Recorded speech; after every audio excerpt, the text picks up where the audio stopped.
Your brain is working all the time, and just like anything that works hard, it makes waste. So, how does it actually clean itself? The answer is this amazing thing called the glymphatic system. You can think of it as the brain's own personal sanitation department.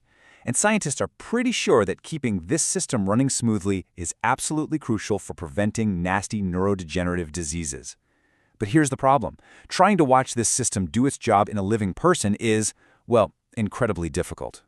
So to try and get a peek, what scientists do is they inject a harmless tracer into the body and then use an MRI to take pictures of the brain over a couple of days. But what they get are just these snapshots, a few pictures in time when what they really need to see is the whole movie. The data they get is messy, it's noisy, full of all these little errors. And the real puzzle is, how do you connect those few fuzzy dots to see the entire dynamic picture?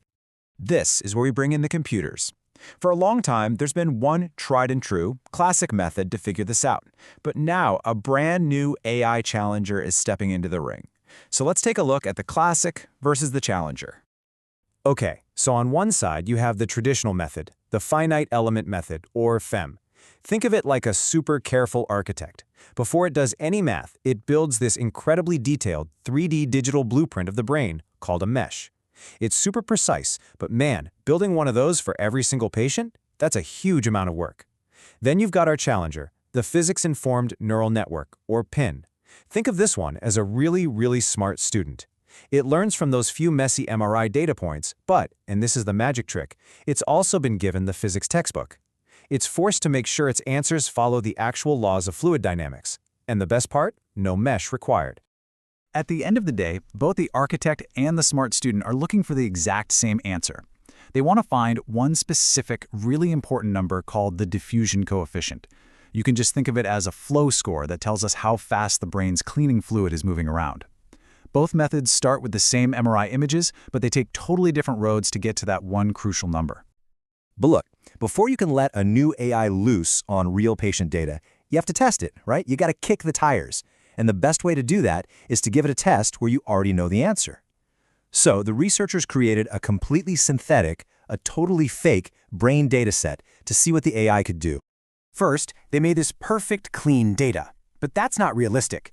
Real-world medical scans are never perfect. So to make the test real, they deliberately added a bunch of random noise to the images. This noisy, messy data, that's the real test.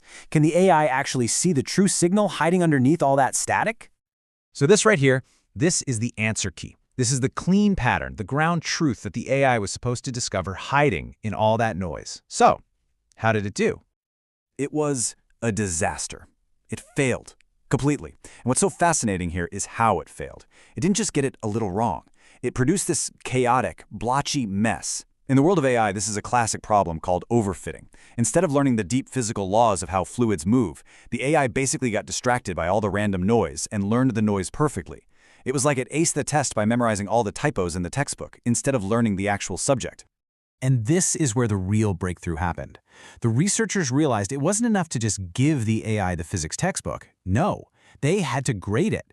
They needed a way to force the AI to prove it was following the rules of physics, to literally show its work at every single step.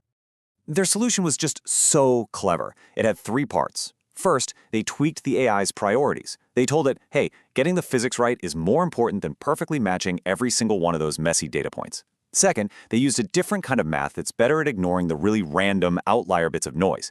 And third, and this is the genius part, they told the AI to find the places where it was struggling the most with the physics and to focus all its attention there. And this is a great picture of that third step in action. The program automatically figures out where the AI's physics grade is the lowest. Then, it forces the AI to do extra homework, to put more training points right in those trouble spots. And it keeps doing that until it finally gets the physics right. It's like a personalized tutor for the AI. So, armed with all these new improvements, our smart student was ready for a rematch. The researchers took their newly fine-tuned, physics-respecting AI and let it have another go, but this time at that challenging, real-world patient data. And here we go. This is the moment of truth. The new AI's prediction is on the left, and the old classic method is on the right. And just look at that. They're nearly identical. The AI successfully tuned out the noise and found the real physics hiding underneath. That is a huge win. The pictures look good. But this chart is what really seals the deal. That final flow score we were talking about? The numbers calculated by the new AI, that's the green bars, are now lining up perfectly with the number from the trusted classic method, the gray bar.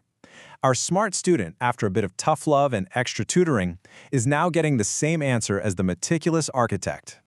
So, what's the big deal? Why does all this matter? Well, what this gives us is a much faster, much more automated way to make sense of this super complex brain data. Getting rid of the need to build those crazy detailed 3D meshes for every single person is a game changer. It means scientists can now study huge groups of patients way more easily than before. This could be an incredible new tool to seriously accelerate research into diseases like dementia, all because they taught an AI some basic physics.